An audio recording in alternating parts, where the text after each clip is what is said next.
On to our next amazing presenter. Our next speaker, Manny Rivera, as a project manager at LaBella Associates. Manuel brings a thoughtful and collaborative approach to projects to serve the community. His work on the Hispanic Cultural Center highlights how architecture can celebrate culture while creating meaningful spaces for connection. Please help me welcome Manuel.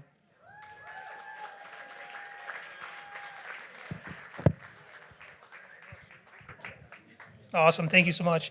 I'm glad you pronounced my name correctly because she would have been more upset than I would have been. So thank you for that. Okay, so I wanted to just start with a few words. So the Hispanic Heritage Council of Western New York, it's a leading organization that creates and supports the promotion of the Hispanic community and the contributions of Western New York's rich historical and cultural society. So what I wanted to do here is just kind of, as we're introducing this project, the next slide is going to show kind of like an area around of where the site lives. Oh, sorry, I didn't have enough volume there. So here's our site, Niagara and Hudson. This is what I did is just area map of where we are. This was my old neighborhood, right? So this was my childhood home on Prospect. This was the church that I went to. This is my grammar school, School 3 on Porter Niagara. This was my high school, and then LaSalle Park is where I played baseball.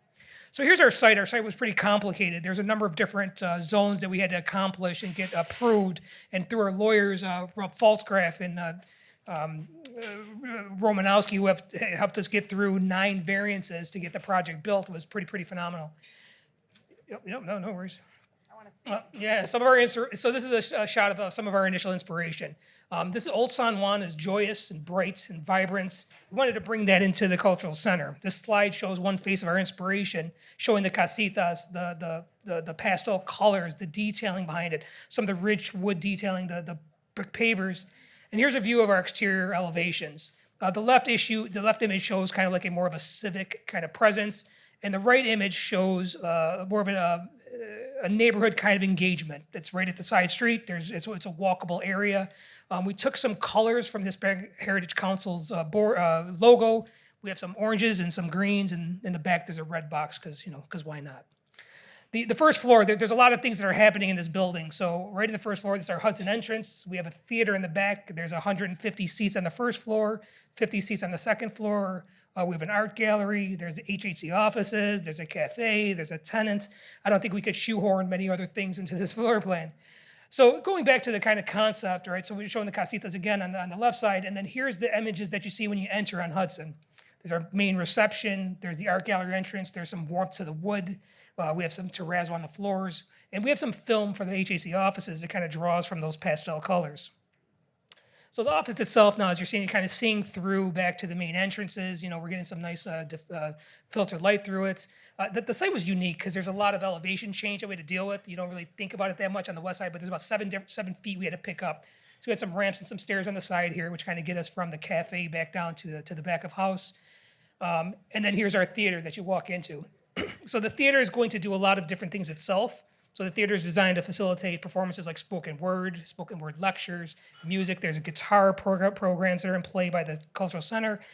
There's also a theater, or there's a broadcast studio on the second floor, which you'll see when the slide comes to it, but there's access to see the theater, which gives us our reach kind of worldwide. Here's a view of the cafe. Now the cafe is kind of has, there you see some detailing that we're kind of drawing from Old San Juan, getting to some of the colors and the warmth from it. The view from the cafe high seating views south down Niagara Street, which is now Avenida San Juan. The whole south elevation is completely glazed. Now here's the second floor. Here's our second floor upper theater seating. We have this connected to the broadcast studio, which has the ability to kind of connect and then control the theater. There's a media center, which could be like a TV broadcast, podcast. It can do a host of different things. Then there's a Young Scholars program, which is in concert with the Say Yes program. Third floor is more stuff. Now there's an event space. There's a culinary kitchen, full service kitchen. There's a full event space that can seat 350 people. It can be broken up into 3 distinct event spaces.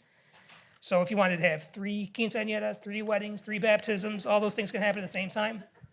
So here's a shot of the activity space itself. It's pretty generous. The Hispanic Cultural Center does they do an annual breakfast where they serve 350 people. That was a high goal for us to kind of accomplish here. The building, it's a sliver site, so it's really tight to kind of fit all the program in here, but I think we did a pretty good job.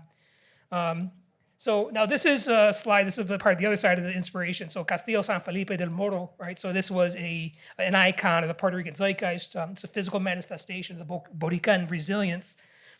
Sir Francis Drake attempted to infiltrate the bastion. However, the famous English privateer was forced to retreat, failing to capture the bay. With that, what we did is we looked at some of the canopy details. So we kind of used this as an abstraction of the turret, and kind of instead of having it be a beacon or like a fortified bastion, it ended up, it's opening up to the neighborhood to kind of become inclusive and invitive. Okay, so now what we have, we'll see the next construction image. So this is all glazed. So now here's what it is now with the construction image. Everything is glazed now from the east side to the south side. You can see City Hall and Seneca One Tower here. So kind of in opposition to the fortified structure of Del Morro, this now shows a way that the institution is wrapping its arms around the city. Next slide I have here. So I couldn't help but not show my daughter in this slide. So my daughter, she dances for Fusion. So it's her and her buddy. They dance at the Hispanic Day Parade every year. So this is two of them there. That's my daughter there. That's her friend Kaylee. There's just a stand there. And then there's also the steel for the topping off ceremony. This was brought to the convention center at one of the annual breakfasts, and that's where we ended up having the signatures. And I couldn't do this without Casamito Sr., president founder of Hispanic Heritage Council of Western New York. It's with his love, tenacity, and strong stewardship that this $30 million project has been realized. It's generational, transformational, and it'll serve as a beacon of pride for the Latin community. And I will say this, if you don't know Casamito, you couldn't invent him. Zero.